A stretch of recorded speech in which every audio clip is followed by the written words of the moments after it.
Model set आ चुका है, Jharkhand academic council के द्वारा जारी हो चुका है और इसे अब हम लोग डिस्कस करेंगे, है ना। क्योंकि मॉडल सेट के जो ऑप्शन है उसी से रिलेटेड क्वेश्चन बनता है एग्जाम में, या तो इसके क्वेश्चन को आगे पीछे करके ये दूसरा क्वेश्चन बना देंगे, या तो इसके जो ऑप्शन है उसी को ये अल्टरनेट करके उससे दूसरा क्वेश्चन बना देते हैं। तो डिस्कस करते हैं इसके फर्स्ट क्वेश्चन को। फर्स्ट क्वेश्चन है, which of the following is used us food supplement by the space traveller. जो स्पेस में ट्रैवल करते हैं वो अपने साथ फूड के रूप में किसको लेके जाते हैं या किसका इस्तेमाल करते हैं। तो ये जो स्पेस ट्रैवलर हैं ये अपने साथ में एक्चुअली में अलगी को लेके जाते हैं, और वो अलगी कौन सा होता है, स्पाइरुलिना। कौन होता है, स्पाइरुलिना या फिर कोलेरा, या फिर ये दोनों को लेके जाते हैं। अब रही बात कि स्पेस ट्रैवलर इसे क्यों लेके जाते हैं, तो पहली बात तो ये तो है एक प्लांट किंगडम का मेंबर आनी अलगी है ये एक तरह से, और ये करेगा फोटोसिंथेसिस। दूसरी बात ये क्या करता है, इसके पास जो सो हाई अमाउंट में प्रोटीन भी प्रेजेंट होता है ना। इसीलिए ये क्या करते हैं, स्पाइरुलिना को लेके जाते हैं।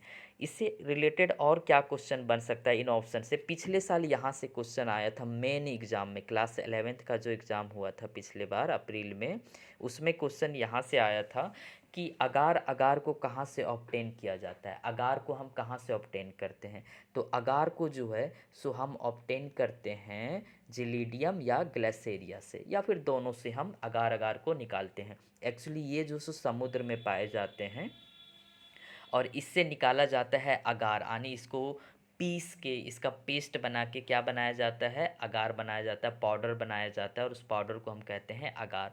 और ये जो अगार है इसका इस्तेमाल किया जाता है माइक्रोब्स को ग्रो करवाने में। क्या करवाने में, माइक्रोब्स को ग्रो करवाने में, यानी बैक्टीरिया को अगर आपको लेबोरेटरी में ग्रो करवाना है या फिर किसी भी फंगस को आपको लेबोरेटरी में ग्रो करवाना है तो किसका इस्तेमाल करना होगा, अगार का इस्तेमाल करना होगा। नेक्स्ट इस ऑप्शन से और भी क्या क्वेश्चन बनता है, तो इस ऑप्शन से ये क्वेश्चन बनता है कि इसमें से कौन सा अलगी है जो यूनिसेलुलर है। तो हमारा ये जो क्लैडोमोनास है, ये जो हमारा क्लैडोमोनास है ये कैसा अलगी है, तो ये जो है सो यूनिसेलुलर अलगी है। नेक्स्ट क्वेश्चन क्या बनेगा यहाँ से कि ऐसा कौन सा अलगी है जो कॉलोनी के फॉर्म में रहते हैं। तो वॉल्वैक्स जो है ये कैसे फॉर्म में रहते हैं, तो ये रहते हैं कॉलोनियल फॉर्म में। तो क्या क्या क्वेश्चन है कि स्पेस ट्रैवलर किसका इस्तेमाल करते हैं, स्पाइरुलिना और कोलेरा का। इसमें हाई अमाउंट ऑफ क्या प्रेजेंट है, प्रोटीन प्रेजेंट है। नेक्स्ट क्वेश्चन ये बनेगा कि अगार जो है सो हम कहाँ से ऑब्टेन करते हैं, तो अगार ऑब्टेन करते हैं जिलीडियम या ग्लाइसेरिया से, और इसका अगार का इस्तेमाल किया जाता है लेबोरेटरी में माइक्रो ऑर्गेनिज्म को ग्रो करवाने के लिए। ओके, नेक्स्ट क्वेश्चन हम लोग देखते हैं, क्वेश्चन नंबर सेकेंड है। क्वेश्चन नंबर सेकेंड है, mycorrhiza is an association of which of the following. Mycorrhiza actually में है क्या, तो माइकोराइजा का मतलब होता है कि किसी भी हायर प्लांट के रूट में, माइकोराइजा का मतलब क्या होता है कि किसी हायर प्लांट के किसी हायर प्लांट के रूट में जब भी जाके हायर प्लांट के रूट में जब भी जाके फंगस रहने लगे तो उसे हम क्या बोलते हैं, माइकोराइजा कहते हैं। किसी भी हायर प्लांट के रूट में जाके अगर फंजाई रहने लगे तो उसे हम क्या बोलते हैं, माइकोराइजा कहते हैं। और यहाँ पे हायर प्लांट हमारा कौन है, तो हमारा हायर प्लांट कौन है यहाँ पे, पाइनस है। ओके, तो माइकोराइजा एक्चुअली में है क्या, फंगस और पाइनस दोनों का सिम्बायोटिक एसोसिएशन होता है। ओके, नेक्स्ट क्या इससे क्वेश्चन बनेगा कि आपका अलगी और फंजाई अगर एक साथ रहने लगे तब उसे हम क्या कहते हैं, अलगी और फंगाई अगर एक साथ रहने लगे तब उसे हम कहते हैं लाइकेन। जब भी अलगी और फंगस एक साथ रहने लगे तब उसे हम क्या कहते हैं, फंगस कहते हैं। इससे रिलेटेड एक और क्वेश्चन बनता है, वो क्वेश्चन है आपका कोरोलॉइड रूट। कोरोलॉइड रूट हम किसे कहते हैं, तो कोरोलॉइड रूट जो है सो हम जब भी हायर प्लांट के रूट में जब जाके बैक्टीरिया रहने लगे, और कैसे बैक्टीरिया, फोटोसिंथेसिस करने सॉरी नाइट्रोजन फिक्सेशन करने वाले बैक्टीरिया रहने लगे, तो वैसे रूट को हम कहते हैं कोरोलॉइड रूट। ओके, नेक्स्ट जो सो क्वेश्चन है हमारा, largest phylum, largest animal phylum कौन सा है, इसमें से कौन सा फाइलम है जो सबसे लार्जेस्ट है। तो सबसे लार्जेस्ट फाइलम जो है वो है हमारा आर्थ्रोपोडा। सबसे लार्जेस्ट फाइलम कौन है? ऑर्थ्रोपोडा है। ये है सबसे बड़ा फाइलम, फर्स्ट हाँ सबसे लार्जेस्ट फाइलम है। ओके, और वहीं पे सेकंड नंबर पे अगर बात करें तो सेकंड नंबर पे हमारा कौन सा है? मोलस्का है। सेकंड नंबर पे कौन है? मोलस्का। और फर्स्ट नंबर पे कौन है? सबसे लार्जेस्ट कौन है? आर्थ्रोपोडा। आर्थ्रोपोडा के अंदर कौन आते हैं? तो आर्थ्रोपोडा के अंदर वैसे ऑर्गेनिज्म आते हैं जिसके पैर जॉइंटेड होते हैं, यानी सारे इंसेक्ट, जितने भी आप इंसेक्ट देखते हैं ना, सभी किसके अंदर आते हैं? ऑर्थ्रोपोडा के अंदर आते हैं। तो ऑर्थ्रोपोडा से क्या क्वेश्चन और बनता है? तो ऑर्थ्रोपोडा से एक और क्वेश्चन बनता है कि ऑर्थ्रोपोडा के शरीर के ऊपर एक हार्ड कवरिंग होता है या एक हार्ड लेयर होता है, वो लेयर क्या है? तो वो जो सो एक कार्टेनियस लेयर होता है। ऑर्थ्रोपोडा के ऊपर एक कार्टेनियस लेयर होता है, हार्ड लेयर होता है। ओके, तो इससे रिलेटेड ये क्वेश्चन बनेगा। आपने कभी देखा होगा कोई भी कॉकरोच है, उसके ऊपर में एक हार्ड कवरिंग होता है, ऊपर साइड में, डॉर्सल साइड में। मोलस्का से क्या क्वेश्चन बन सकता है? एक्चुअली इससे रिलेटेड क्वेश्चन एक ये बनता है कि आपने देखा होगा ऑक्टोपस, ऑक्टोपस किससे बिलोंग करता है? तो ऑक्टोपस आपका बिलोंग करता है मोलस्का से। इसी के साथ ही मोलस्का से क्या क्वेश्चन बनता है? तो मोलस्का से एक क्वेश्चन बनता है टोर्सन एंड डिटोर्सन। क्या क्वेश्चन बनता है? Torsion and डिटोर्सन। ओके, इसी के साथ ही स्केलमेंथिस से क्वेश्चन बनता है कि ये कैसा वार्म है? क्या ये राउंड वार्म है? क्या ये फ्लैट वार्म है? क्या ये टेप वार्म है? क्या ये हुक वार्म है? इससे रिलेटेड इससे क्वेश्चन बनता है, तो ये आपको याद रख लेना। नेक्स्ट वीडियो में हम इससे रिलेटेड, वार्म से रिलेटेड हम एक टॉपिक, एक वीडियो बनाएंगे।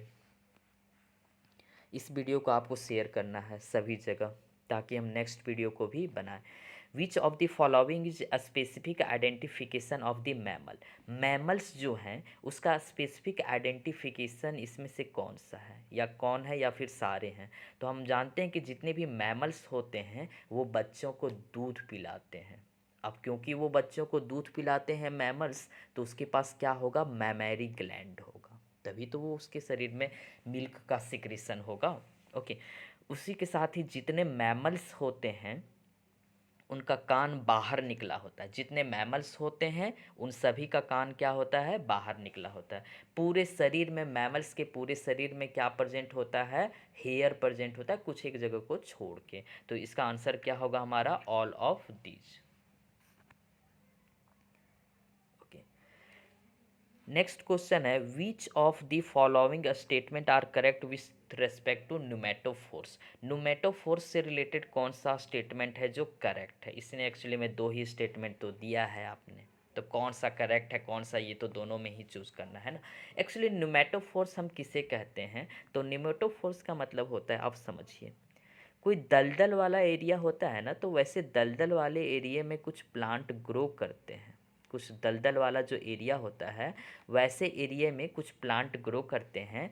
और ये जो प्लांट है ना, इसका रूट जो है सो ज़मीन से बाहर निकल जाता है। इसके जो रूट है ना, ये रूट अंदर की साइड तो ग्रो करेंगे ही, लेकिन ज़मीन से क्या होते हैं, कहीं कहीं बाहर भी निकल जाते हैं। ओके, तो ये जब रूट ज़मीन से बाहर निकल जाते हैं, और ये ज़मीन से बाहर क्यों निकलते हैं? तो ये जो है ना सो ऑक्सीजन लेने के लिए ज़मीन से बाहर निकलते हैं। तो इसके जो रूट हैं ये क्या होते हैं? ज़मीन से बाहर निकल जाते हैं। और ये किस लिए बाहर निकलते हैं? ऑक्सीजन लेने के लिए। ऑक्सीजन किस लिए लेते हैं? ये रेस्पायरेशन के लिए, है ना। तो ये जो है न्यूमेटोफोर्स जो है सो किसका मॉडिफिकेशन है? तो न्यूमेटोफोर्स जो सो मॉडिफिकेशन है आपका स्टेम का नहीं है। ये न्यूमेटोफोर्स मॉडिफिकेशन है किसका? रूट का है। किसका है? रूट का। पिछले साल क्वेश्चन पूछा गया था स्लिट रूट किस में पाया जाता है ना, स्लिट रूट, जो कि अब जो सो इस बार क्या पूछ सकता है, ये आप देख सकते हैं आगे क्या होगा। ओके, नेक्स्ट क्वेश्चन है हमारा the term venation is use to designate. Venation शब्द का इस्तेमाल हम कब करते हैं, क्यों करते हैं, किस लिए करते हैं, इसके बारे में पूछा गया है। ओके, तो वैनेसन का मतलब होता है कोई भी लीफ है, लीफ के ऊपर या लीफ के अंदर जो वैन और वैनलेट है, इसके अरेंजमेंट को हम क्या कहते हैं? वैनेसन कहते हैं। जैसे कि कोई एक लीफ है और इस लीफ के अंदर जो वैन है, ये जो मेन वाला दिख रहा है ना, ये वैन है, और इसके अंदर वैन और वैनलेट्स का जो अरेंजमेंट है, इसी अरेंजमेंट को हम लोग क्या बोलते हैं, वैनेसन बोलते हैं। आपने वैनेसन पढ़ा होगा, रेटिकुलेट टाइप का होता है, पैरेलल टाइप का होता है ना। तो इसका आंसर क्या होगा, the arrangement of vein and veinlets in the leaf lamina. ये जो लीफ का इस भाग को हम लोग क्या बोलते हैं, लैमिना या फिर ब्लेड बोलते हैं। ओके, तो वेनेसन मतलब क्या होता है, the arrangement of vein and veinlets in the lamina of the leaf.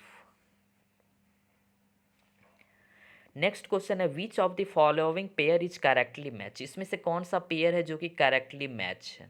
Okay, सबसे पहला को ऑप्शन इसने दिया है बाइसेक्सुअल फ्लावर। बाइसेक्सुअल फ्लावर हम वैसे फ्लावर को कहते हैं जिसमें मेल और फीमेल पार्ट दोनों प्रेजेंट हो, वैसे फ्लावर को हम क्या बोलते हैं, बाइसेक्सुअल फ्लावर।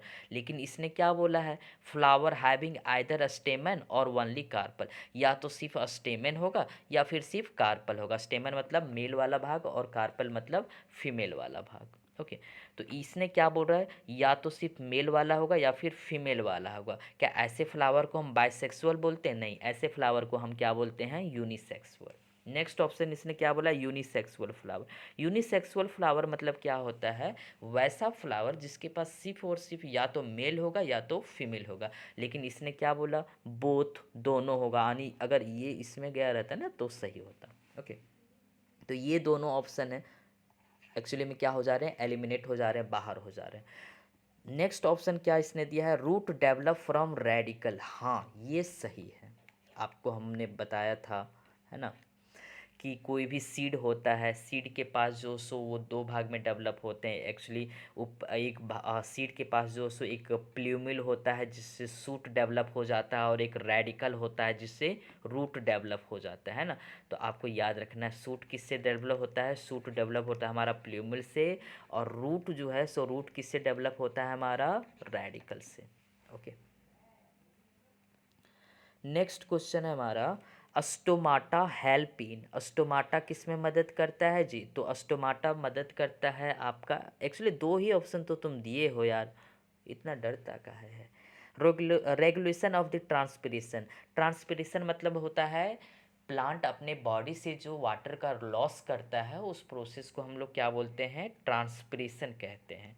तो स्टोमाटा क्या ट्रांसपिरेशन को रेगुलेट करता है, हाँ, जब अधिक ट्रांसपिरेशन होता है तो स्टोमाटा अपने आप को बंद कर लेता है। इसके साथ ही स्टोमाटा और क्या करता है, तो स्टोमाटा दूसरा काम करता है आपका गैस का एक्सचेंज भी करता है। ओके, नेक्स्ट क्वेश्चन हम लोग देखते हैं, vascular system is plant is composed of. Vascular system जो प्लांट का है वो किससे बना होता है, अरे vascular tissue, normal, xylem and phloem. Okay, इतना इजी क्वेश्चन। नेक्स्ट क्वेश्चन है, cardiac muscle tissue are characterize feature of. Cardiac muscle जो है ये आपको कहाँ पे देखने को मिलता है, कार्डियक मसल एक ही जगह तो देखने को मिलता है, और वो है हमारा दिल। नेक्स्ट क्वेश्चन है, fluid mosaic model proposed by Singer and Nicolson is related to. Fluid mosaic model जो सिंगर और निकोलसन ने दिया है वो किससे रिलेटेड है, सिंगर और निकोलसन ने जो फ्लूइड मोजाइक मॉडल दिया है ये किससे रिलेटेड है, तो ये रिलेटेड है हमारा प्लाज्मा मेम्ब्रेन से। किससे रिलेटेड है, प्लाज्मा मेम्ब्रेन। इसने बताया था ना कि लिपिड का बाइलेयर होता है प्लाज्मा मेम्ब्रेन। प्लाज्मा मेम्ब्रेन क्या होता है, लिपिड का बाइलेयर होता है ना।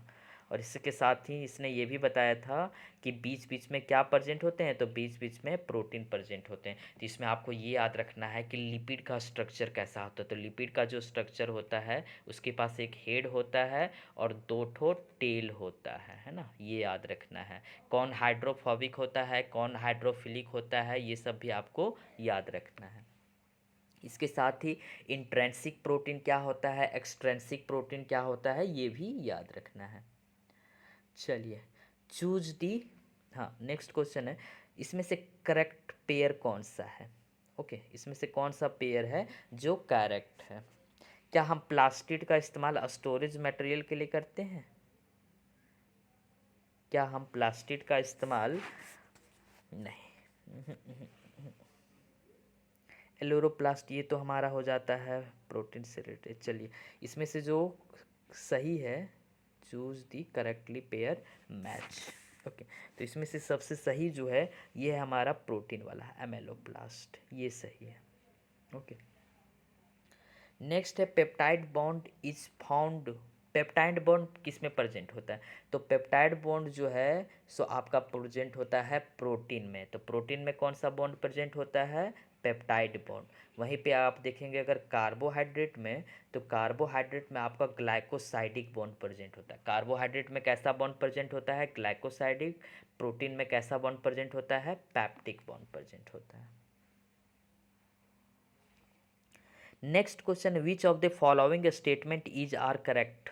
इसमें से कौन सा स्टेटमेंट है जो कि करेक्ट है? ओके, तो सबसे पहला हम लोग देखते हैं कि rubisco is the most abundant protein in the whole biosphere. इसे पिछले साल क्वेश्चन यहीं से पूछा था, पिछले साल भी ये क्वेश्चन पूछ चुका है। पिछले साल इन्होंने क्या पूछा था कि सबसे अधिक अबंडेंट एंजाइम जो है वो कौन है, और इस बार इसने क्या पूछा है कि रूबिस्को जो है, ये बताना चाह रहा है कि रूबिस्को जो है सो इस धरती पे पाए जाने वाला सबसे अधिक प्रोटीन है।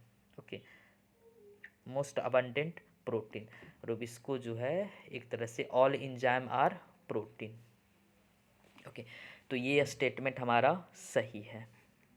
नेक्स्ट है DNA and RNA is term as genetic material. क्या हम डीएनए और आरएनए को जेनेटिक मटेरियल कहते हैं? हाँ कहते हैं जी। ओके, इसी के साथ ही थर्ड नंबर का ऑप्शन जो है, एक मिनट, हाँ, थर्ड नंबर का जो ऑप्शन है collagen is most abundant protein in animal world, हाँ सही है। तो इसमें क्या होगा? सही। तो रूबिस्को एक तरह से सबसे अधिक अबंडेंट प्रोटीन या फिर एंजाइम कह लो, तो सबसे अधिक एंजाइम इस धरती पे जो पाया जाता है वो कौन है? आपका रूबिस्को है। चेस्माटा फॉर्मेशन टेक प्लेस इन, चेस्माटा का फॉर्मेशन कब होता है? ओके, हमारा क्वेश्चन है चेस्माटा का फॉर्मेशन कब होता है? तो चेस्माटा का फॉर्मेशन जो है वो हमारा होता है, कब होता है बताइए? ओके, चेस्माटा का जो फॉर्मेशन है ये हमारा होता है क्या हो जा रहा है, डिप्लोटिन में होता है। चेस्माटा का फॉर्मेशन कब होता है? डिप्लोटिन में। ओके, इसी के साथ ही आपको याद रखना है कि टेट्राड कब बनता है, बाइवैलेंट कब बनता है, सिनेप्सिस कब होता है। हाँ, क्वेश्चन तो आ ही गया। The complex formed by the pair of synapse homologous systems, ये जो पेयर्ड कॉम्प्लेक्स बनते हैं इसे हम लोग क्या कहते हैं? ओके, तो इसे हम लोग कहते हैं बाइवैलेंट या फिर टेट्राड। आप देखते हैं ना दो क्रोमोसोम आपस में आके इस तरह से जब चिपक जाते हैं, तो इसी को हम लोग क्या बोले थे? बाइवैलेंट या फिर टेट्राल, है ना। एक्चुअली इस समय क्या होता है कि होमोलोगस क्रोमोसोम एक साथ आके जुड़ जाते हैं। नेक्स्ट है मियोसिस से related, which of the following statement is correct with respect to meiosis? क्या बात है, इस बार जो है सो चैप्टर 8 से क्वेश्चन ही नहीं दिया, 2 क्वेश्चन दे के सो गया ये। हाँ, which of the following is correct with respect to meiosis? Meiosis से रिलेटेड कौन सा स्टेटमेंट है जो कि करेक्ट है? तो मियोसिस एक्चुअली जो सेल का डिवीजन होता है वो 2 प्रकार का होता है ना, 2 टाइप का सेल डिवीजन है। एक होता है माइटोसिस, पहला कौन है बोलो? माइटोसिस। और दूसरा है हमारा मियोसिस। दूसरा कौन है बोलो? मियोसिस। माइटोसिस में क्या है ना, जैसा है वैसा ही 2 सेल बन जाएगा। और मियोसिस में क्या है कि इसमें भी जो है सॉरी, इसमें जो जितना क्रोमोजोम है सेम उतना ही क्रोमोजोम दोनों में जाएगा। और मियोसिस में क्या होता है, 4 सेल बनता है, लेकिन इसमें जो सो क्रोमोजोम नंबर क्या हो जाता है? हाफ हो जाता है। और मियोसिस जब भी बनता है, मियोसिस हमेशा तभी बनता है जब उसको गैमेट बनवाना हो। तो it help in formation of gamete. Meiosis हमेशा तभी बनता है जब क्या बनाना हो? गैमेट बनाना हो। इसीलिए, और गैमेट जब बनता है तो उसमें क्या होता है कि हमारा नॉर्मल शरीर में जो क्रोमोजोम नंबर है वो 2n रहता है, और गैमेट के जो सेल में जो क्रोमोजोम नंबर रहता है वो कैसा हो जाता है? हाफ हो जाता है। यानी एक तरह से इसमें क्या है? रिडक्शनल डिवीजन होता है। और इसी के साथ ही इसमें क्रोमोजोम नंबर भी क्या हो जाता है? हाफ हो जाता है। तो इसका आंसर क्या होगा? All of this. Question number 18 है, splitting of water is associated with. Water का टूटना किससे एसोसिएटेड है बताइए? तो वाटर का जो टूटना है वो फोटो सिस्टम 2 से रिलेटेड है। Question number 19 19 which of the following is are not correct, इसमें से कौन है जो कि करेक्ट नहीं है। कैल्विन साइकिल को हम C3 का साइकिल कहते हैं, ये सही है। हैच साल्क साइकिल को हम C4 साइकिल कहते हैं, ये भी सही है। क्रेंज एनाटॉमी C4 सिर्फ आपको C4 प्लांट में देखने को मिलेगा। C4 प्लांट में प्राइमरी और हाँ ये नहीं है। ओके, ये गलत होगा। ये पिछले बार यहाँ से क्वेश्चन बना था। नेक्स्ट क्वेश्चन है oxygen in blood is mainly transported us. Blood में जो ऑक्सीजन ट्रांसपोर्ट होता है वो किस रूप में होता है? तो ब्लड में जो ऑक्सीजन ट्रांसपोर्ट होता है वो हमारा ट्रांसपोर्ट होता है ऑक्सी हीमोग्लोबिन के रूप में। नेक्स्ट क्वेश्चन है वॉल्यूम ऑफ एयर इंस्पायर्ड और expired during normal respiration is called. जब हम सांस लेते हैं या सांस छोड़ते हैं उस समय जो भी एयर इन या आउट होता है उस हाँ उस वॉल्यूम को हम क्या कहते हैं? तो उस वॉल्यूम को हम कहते हैं टाइडल वॉल्यूम। उस वॉल्यूम को हम क्या कहते हैं? Tidal volume. नेक्स्ट क्वेश्चन है रिलेटेड टू आरबीसी। आरबीसी से रिलेटेड है। तो आरबीसी का शेप कैसा होता है? बाइकॉन्केव होता है, यानी एक तरह से बलशाही आपने देखा होगा या पेड़ा देखा होगा, उस शेप का होता है। आरबीसी का जो लाइफ स्पेन है वो कितने दिन का होता है? 120 दिन का होता है। सारा क्वेश्चन तो नोट्स से ही आया है। स्प्लीन को हम लोग ग्रेवयार्ड ऑफ द आरबीसी कहते हैं, यानी 120 दिन के लगभग जब हो जाता है तो सारे आरबीसी जो हैं सो स्प्लीन में जाके दफन हो जाते हैं। ठीक है, तो ये तो तीनों ऑप्शन हमारा सही है। नेक्स्ट जो से क्या दिया है, they are also known as leucocyte. क्या हम आरबीसी को ल्यूकोसाइट कहते हैं? नहीं, आरबीसी को हम ल्यूकोसाइट नहीं कहते हैं, हम डब्ल्यूबीसी को ल्यूकोसाइट कहते हैं। ओके, हम ल्यूकोसाइट किसे कहते हैं? तो हम ल्यूकोसाइट कहते हैं डब्ल्यूबीसी को। नेक्स्ट क्वेश्चन नंबर 23 है। 23 इरिथ्रोब्लास्टिस फर्टिलिस इज रिलेटेड टू। इरिथ्रोब्लास्टिस फर्टिलिटिस जो है सो ये किससे रिलेटेड है? तो इरिथ्रोब्लास्टिस जो है सो ये हमारा रिलेटेड है। इरिथ्रोब्लास्टिस फर्टिलिसिस जो है सो रिलेटेड है। इसमें जो सो मदर भी जो है ना वो नेगेटिव होता है और फादर ये क्या होता है? पॉजिटिव होता है। क्या यहाँ दिया है? इसका आंसर क्या होगा? फर्स्ट होगा। ये आपको रटना पड़ेगा। नेक्स्ट है bicuspid valve is found in between. Bicuspid valve जो है सो कहाँ पे प्रेजेंट होता है? बाइकप्सिड वाल्व जो है सो ये आपका प्रेजेंट है कहाँ पे बताइए? तो left uracil and left ventricle के बीच में। आपको पता है ना हार्ट का, आपने देखा होगा 4 चैम्बर होता है और यहाँ पे कप्सिड प्रेजेंट होते हैं। एक में 2 होता है, दूसरे में 3 होता है। तो आपको ये भी याद रखना है कि ट्राई कप्सिड कहाँ पे प्रेजेंट होता है और बाई कप्सिड कहाँ पे प्रेजेंट होता है। तो बाई कप्सिड कहाँ प्रेजेंट है आपका? Left uracil and left ventricle के बीच में। आपको पता है ना ये जो सो ये आपका यूरिकल है, नीचे ये वाला दोनों वेंट्रिकल। नेक्स्ट क्वेश्चन है 25 number. Vasopressin is also known as. Vasopressin को हम लोग और किस नाम से जानते हैं? तो वैसोप्रेसिन को हम लोग एंटी डायूरेटिक हार्मोन के नाम से भी जानते हैं। वैसोप्रेसिन को हम लोग किस नाम से जानते हैं? Anti diuretic hormone. एक्चुअली क्या होता है कि जब ब्लड प्रेशर ग्लोमरस फिल्ट्रेशन रेट जब कम हो जाता है, ग्लोमरस फिल्ट्रेशन रेट जब कम हो जाता है तो वैसे सिचुएशन में वैसोप्रेसिन रिलीज होता है। और ये वैसोप्रेसिन क्या करता है कि ये जो है सो डायमीटर को कम कर देता है ब्लड वेसल्स के। अब ब्लड वेसल्स के डायमीटर को कम करता है जिसके कारण क्या होता है कि इसका वॉल्यूम कम हो जाता है और ब्लड प्रेशर बढ़ जाता है, जिसके कारण ग्लोमरस फिल्ट्रेशन रेट भी क्या हो जाता है? बढ़ जाता है। इसीलिए इसे क्या बोलते हैं? एंटी डायूरेटिक हार्मोन भी कहते हैं। नेक्स्ट है which of the following statement is not correct with respect to PCT. PCT से रिलेटेड प्रोक्सिमल कॉन्वोल्यूटेड ट्यूबुल से रिलेटेड कौन सा स्टेटमेंट है जो कि सही नहीं है? They are lined with simple cuboidal brush border cell, हाँ ये सही है। ये जो सो रीअब्जॉर्वेशन और सेलेक्टिव सेक्रेशन करते हैं, हाँ ये रीअब्जॉर्वेशन और सेलेक्टिव सेक्रेशन करते हैं। क्या ये पोडोसाइट? नहीं, पोडोसाइट इसके पास नहीं होता है। Organ of Corti is related. Organ of Corti आपको कहाँ पे देखने को मिलता है? तो ऑर्गेन ऑफ कॉटी आपको देखने को मिलेगा कान में। कहाँ पे देखने को मिलेगा? कान में। ऑर्गेन ऑफ कॉटी कहाँ पे देखने को मिलेगा? आपके कान में। सबसे innermost layer of the eye, eye का सबसे अंदर वाला जो लेयर है वो कौन है? तो आई का सबसे अंदर वाला लेयर है रेटिना। आपको याद कर लेना बाहर वाला लेयर कौन सा होता है। ब्रेन का ऐसा कौन सा पार्ट है जो हमारे बॉडी के टेम्परेचर को कंट्रोल करता है ना?